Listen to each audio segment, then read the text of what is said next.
গোপালগঞ্জের মুকসুদপুর উপজেলায় জাকের পার্টির সাংগঠনিক জনসভা অনুষ্ঠিত হয়েছে। আজ রোববার বিকালে মুকসুদপুর উপজেলার ভাজনদ্বীপ প্রাথমিক বিদ্যালয় মাঠে এই জনসভা অনুষ্ঠিত হয়। কেন্দ্রীয় জাকের পার্টির সভাপতি মোস্তফা আমির ফাইসাল মোজাদ্দেদি ঘোষিত সারা দেশব্যাপী প্রতিটি ওয়ার্ড, ইউনিয়ন ও থানা পর্যায়ে চলমান জনসভার অংশ হিসেবে এই জনসভার আয়োজন করেন জাকের পার্টির দিগনগর ইউনিয়ন শাখা। গোপালগঞ্জ জেলা জাকের পার্টির সভাপতি মোহাম্মদ সাজ্জাদ হোসেন মিয়ার সভাপতিত্বে প্রধান অতিথি হিসেবে উপস্থিত থেকে বক্তব্য রাখেন কেন্দ্রীয় জাকের পার্টি মৎস্যজীবী ফ্রন্টের সাধারণ সম্পাদক মোহাম্মদ দেলোয়ার হোসেন। প্রধান বক্তা হিসেবে বক্তব্য রাখেন কেন্দ্রীয় জাকের পার্টি তালাবা ফ্রন্টের সাধারণ সম্পাদক মুফতি মাওলানা কাউসার আহমেদ চাঁদপুরি।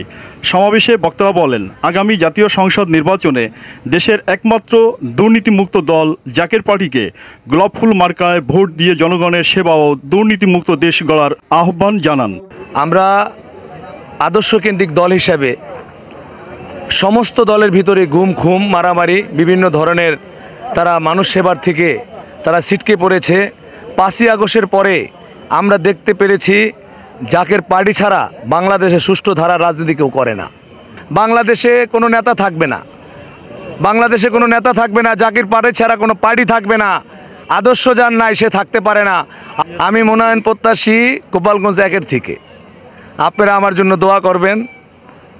আমি জানি আমার এই এক আসনের মানুষদেরকে নিয়ে অবশ্যই যদি আমি মনোনয়ন পাই, আমি এক আসনের সমস্ত মানুষদের নিয়ে আমি এই দেশের সেবায় আমি নিবেদিত থাকব এবং আপনাদেরকে সাথে নিয়ে আমি আপনাদের পাশে থাকব এবং সব সময় রাত দিন 24 ঘন্টা জনগণের একজন সেবক হিসাবে, চাকর হিসাবে আমি এই 18 কোটি মানুষকে আমি দেখিয়ে দিতে চাই গোপালগঞ্জ এক আসন থেকে মানুষের আজকে যে দুর্ভোগ সৃষ্টি হয়েছে সেখান থেকে আমরা সুষ্ঠু ধারা রাজনীতি এনে আমরা প্রত্যেকটা মানুষের দ্বারে দ্বারে যেতে চাই এবং তাদের দুঃখ কষ্ট বেদনা আমরা দূর করতে চাই।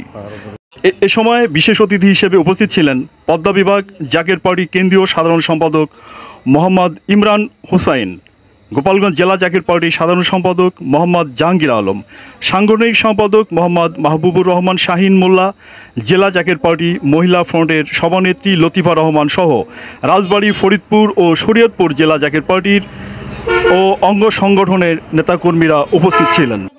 চৌধুরী হাসান মাহমুদ, এটিএন বাংলা, মুকসুদপুর, গোপালগঞ্জ।